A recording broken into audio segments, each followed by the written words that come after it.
Hi guys! We're at FEU Manila today to interview some people about their philosophy in life with Steven Lamarca and the group.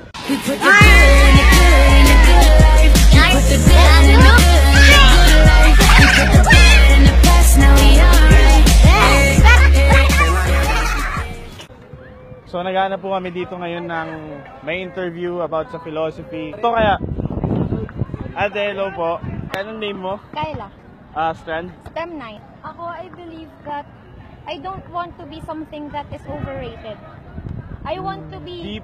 I want to be something na mareremember ng tao pag nakilala nila ako. So that is my philosophy.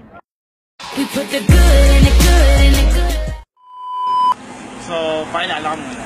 Hello, my name is Gregory G. Wong Jr. I'm from STEM 16. Nice to meet you. Max. So, anong philosophy mo in life? Philosophy in life. Do not get haunted by the past. Move on because don't let the past keep you from doing what you want to do. That's it. Thank you. Pero, may past ka pa ba? Pinagmamove on. Baltazar, and I believe that everything happens for a reason. So kung hindi man pabor sa'yo yung mga bagay na nangyayari ngayon, balang araw marirealize mo rin or masasagot ni God kung bakit nangyari sa'yo. Thank you. So guys, kahit na tayo ng chicks.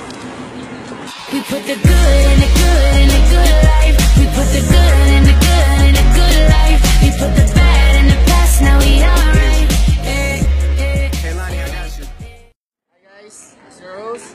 Steven Lamarca and Justin Irad. Bye-bye! Yeah, and it's a feeling that I can't explain. How you make it in your team still stay the same. Stay down from the jump and they never change. Man, it's a moment I could never trade.